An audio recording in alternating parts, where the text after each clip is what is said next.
शांति। किसी के शरीर छोड़ने पर 13 दिन ही क्यों किए जाते हैं? 13वां मनाना, इस विधि का भावार्थ क्या है? जैसे कहते हैं कि हर मनुष्य के 16 संस्कार होते हैं। पहला संस्कार जब बच्चा जन्म लेता है तो जन्म लेने पर उसके नामकरण का संस्कार किया जाता है, और दूसरा संस्कार होता है विवाह संस्कार, जो ब्राह्मण और अग्नि को साक्षी रखकर किया जाता है, और तीसरा संस्कार होता है अंतिम संस्कार। तो जीवन काल में, जीवन यात्रा में ये 3 संस्कार हो जाते हैं, किंतु 16 संस्कार में से 13 संस्कार रह जाते हैं। इसलिए मृत्यु के पश्चात 13वां ही दिन किया जाता है, और वो 13वां दिन वो विधि करना अर्थात 16 संस्कार पूरे करना होता है। वैसे व्यक्ति के शरीर छोड़ने पर जो 10वां दिन होता है वो कभी भी कर लेंगे, चाहे तीसरे दिन करेंगे, 5वें दिन करेंगे, 7वें दिन करेंगे, 10वें दिन करेंगे, किंतु 13वां तो 13वां के दिन पर ही किया जाता है।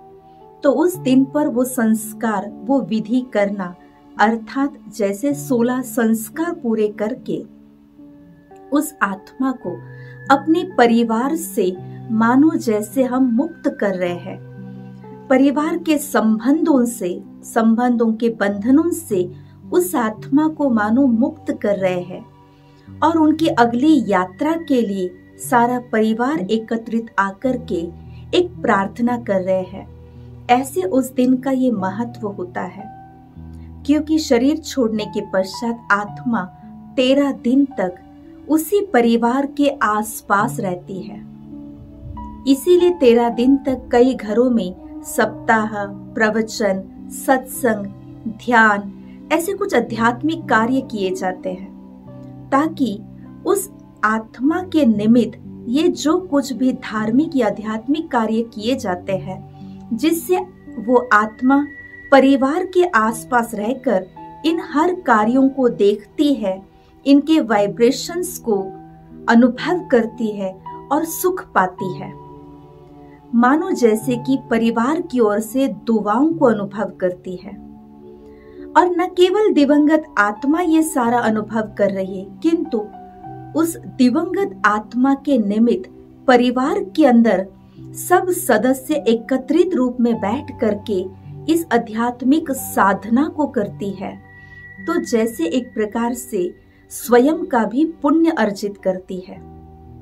इसीलिए कई परिवारों में देखते हैं कि जब कोई आत्मा शरीर छोड़कर जाती है तो घरों में गरुड़ पुराण चलता है, भागवत का सप्ताह चलता है, या गीता प्रवचन चलता है। तो ये सारे सत्संग करने से आत्मा शरीर छोड़ने के बाद, जबकि उसकी रिसीविंग पावर बहुत स्ट्रांग होती है, तो इन सारे धार्मिक आध्यात्मिक कार्यों से वो अपने आप में सुकून अनुभव करती है। इसलिए किसी के शरीर छोड़ने पर उस आत्मा के बहाने से तो परिवार वालों का भी कुछ आध्यात्मिक साधना होती है, और फिर 13वें दिन पर ये सारी विधि करना अर्थात उस आत्मा को परिवार से मुक्ति देना है। और वैसे भी जब कोई शरीर छोड़कर के आत्मा हमारे परिवार से अगली यात्रा पर जाती है, तब कहते हैं शरीर छोड़ने वालों के लिए कभी कुछ बुरा नहीं बोलना चाहिए। क्यों? क्योंकि अब वो आत्मा वैसे भी आपके परिवार से अगली यात्रा पर गई है, तो आप उसके बारे में हमेशा अच्छा अच्छा कहिए, उनके अच्छे गुणों के बारे में, अच्छे कर्मों के बारे में वर्णन कीजिए, क्योंकि वो आत्मा आपकी हर बात को सुन रही है, समझ रही है। तो हमेशा इस बात का हम ध्यान रखें कि जाने वाली आत्मा के लिए हम भर भर के आशीर्वाद दे, दुआ दे। ऐसा हम क्यों करें? क्योंकि हमारे लिए भी तो एक दिन ये आना है, और जब हम इस संसार से प्रस्थान करेंगे तो हमारे लिए भी हर कोई बैठ करके प्रार्थनाएं करे, कुछ धार्मिक आध्यात्मिक प्रवचन सत्संग रखे, हमारे लिए भी भर भर के आशीर्वाद या दुआ करे। क्योंकि जो हम करते हैं वही हमारे पास रिटर्न आता है। तो जब कोई शरीर छोड़ता है तो उस समय 13 दिन तक उस आत्मा के नाम से दिया भी लगा के रखते हैं, क्योंकि मान्यता ऐसी है कि दीप उस आत्मा के नाम से जगा के रखने से उस आत्मा को अगली यात्रा का रास्ता स्पष्ट नजर आएगा। ये भावना है, लेकिन हकीकत में सोचिए, अगर आप एक कमरे में दिया लगा के रखा है और घर के सारे लाइट्स ऑफ कर दीजिए और आपको कहा जाए इस एक दीपक के प्रकाश में ही आपको घर के हर कमरे के काम करने हैं, आपको हर काम अपना पूरा करना है, तो क्या ये संभव है? नहीं ना। एक कमरे में लगाए हुए दिए का प्रकाश दूसरे कमरे में भी नहीं पहुंचता है। और हम मान्यता ये रखते हैं कि यहाँ दिया लगाने से इस इहलोक का प्रकाश परलोक तक पहुंचेगा, जिससे आत्मा को यात्रा करना सहज होगा। ऐसे नहीं होता है। ये हमारी भावना है या श्रद्धा है, ठीक है, किंतु आत्मा को अपनी अगली यात्रा को सरल या सुगम बनाने के लिए कौन सा प्रकाश वास्तव में काम आ सकता है, इस बात को हमें जीते जी जानना बहुत जरूरी है। और वो प्रकाश है पुण्य का प्रकाश। जीवन काल में, जीवन पर्यंत आपने जो कर्म किए हैं, पुण्य कर्म, वो पुण्य कर्म ही आपके लिए आपका रास्ता, पथ प्रदर्शन कर सकता है, आपकी यात्रा के लिए प्रकाश दे सकता है, न कि इस इहलोक का दिया आपको रास्ता प्रदर्शित करेगा।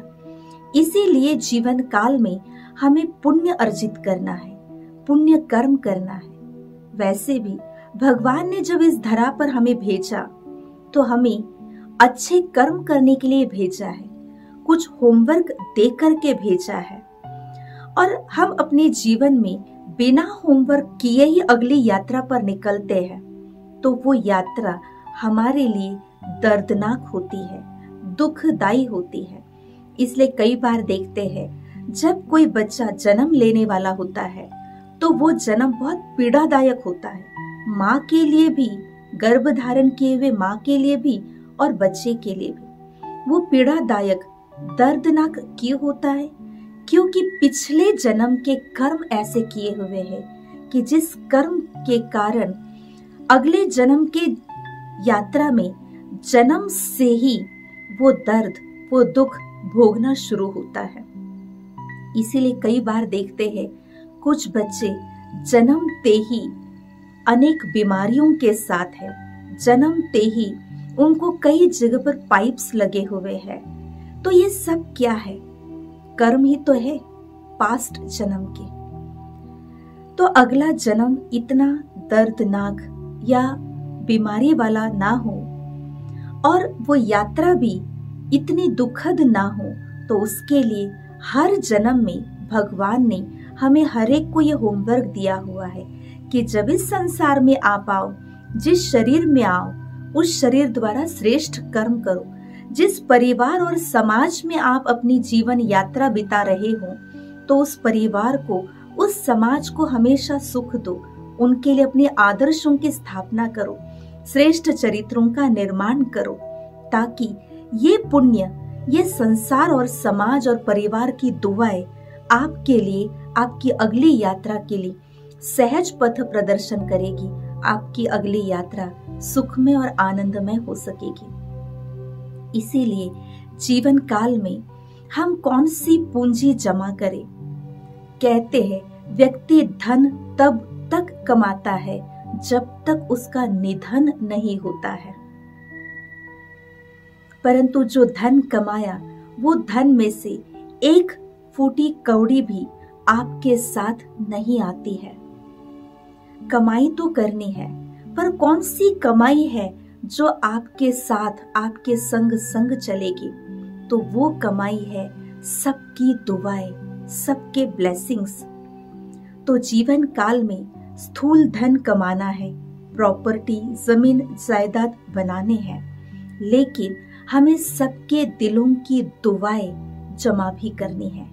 ये दुआओं का धन बहुत अनमोल है और इसीलिए कई बार आप देखते हैं जब कोई व्यक्ति बीमारी से हॉस्पिटलाइज होता है और उस पर दवाइयां भी असर करना बंद कर देती है, तब डॉक्टर्स भी यही कहते हैं कि अब हमारे हाथ में कुछ नहीं, बस आप दुआ करो।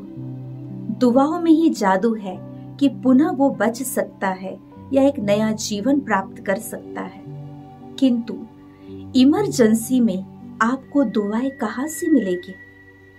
अगर जीवन काल में आपने पाप किया है, घमंड के साथ चले हैं, लोगों को दुख दिया है, धन कमाने के पीछे समय लगाया, कभी भी अपने परिवार समाज के लिए कोई सेवा नहीं किया, समय नहीं दिया, तो आपके बैंक अकाउंट में बहुत पैसे, बहुत धन होने के बावजूद भी आपका निधन निश्चित है।